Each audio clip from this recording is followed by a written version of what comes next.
Everyone, welcome to out of home. এখন আমি আছি আপনার বিজয়পুর মৃৎশিল্প কারখানায়। তো চলুন আপনাদেরকে পুরো ফ্যাক্টরির আসবাবপত্র ঘুরিয়ে দেখাই।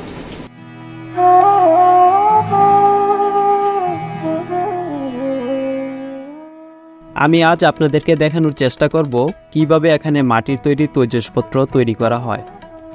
এখানে প্রথমে ভালো করে পানি দ্বারা মাটি প্রস্তুত করা হয়, তারপর দ্বিতীয় ধাপে মাটিগুলো তৈজসপত্র তৈরির উপযোগী করা হয় এবং এখান থেকে সম্পূর্ণ ফ্যাক্টরিতে ডিস্ট্রিবিউশন করা হয়।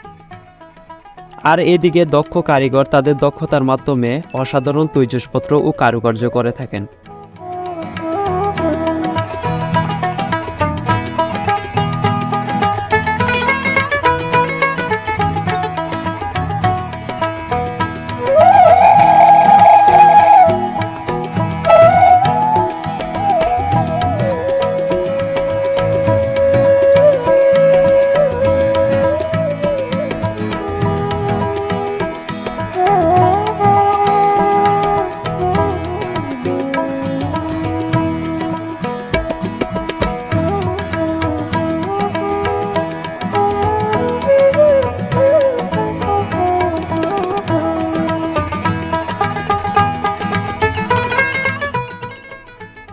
কিছু কারিগর হাতের নৈপুণ্য দিয়ে তৈরি করেন অসাধারণ সব টেরাকোটা, আবার কেউ কেউ তৈরি করেন বিভিন্ন ডাইসের সাহায্যে।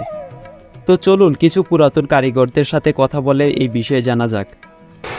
আপনি কি মানে নরমালি এইটাই বানান নাকি অন্য কাজগুলো পারেন কিন্তু এইটাতে আপাতত বিভিন্ন ধরনের কাজ?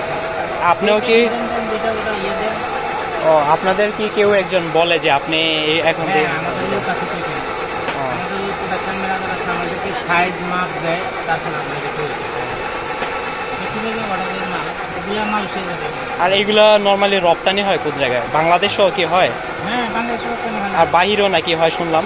বাংলাদেশ থেকেই বাইরে যায়। ও বাংলাদেশ থেকে? আমাদের এখান থেকে ঢাকা যায়, ঢাকা থেকে তারপরে মালটা বাইরে যায়। এমনি নরমালি এখানে কত ধরনের মানে আইটেম হয় আপনাদের? আমাদের তো আইটেম অনেক আইটেম আছে, হাজার হাজার আইটেম। আমাদের শোরুমে তো গিয়েছেন দেখছেন। এটা তো মনে হয় মাটি না, হোয়াইট সিমেন্ট। এটা জিমসিং কাটার। ও যেটা বানাইছেন এটা নরমালি কি বলে, গামলা নাকি? এটা টাইস। এইগুলা তো ঢাইস, মানে যেটাতে বানায়। এর নাম হলো কেসমো। কিসমো। আর যেটা বানাইছেন ওইটা হলো ঢাইস। নরমালি ওইটা দিয়ে পরে বানাইবো তারা? ওইটা দিয়ে আমরা প্রোডাকশন করি।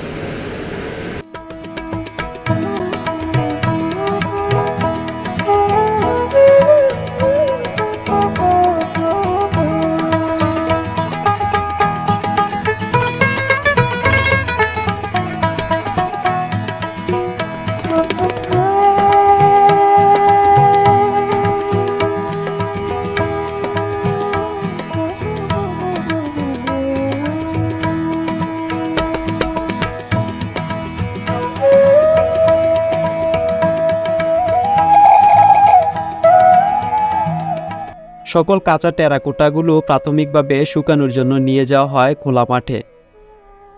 সেখানে রোদের মাধ্যমে মোটামুটি শুকানো হয়ে গেলে নিয়ে আসা হয় আগুনে পুরানোর জন্য। সর্বশেষ আগুনে পুড়িয়ে প্রতিটা তৈজসপত্রকে রপ্তানি উপযোগী করা হয়। রপ্তানির আগে আরেকটি বিষয় দেখা হয়, সেটি হলো তৈজসপত্রের গুণগত মান।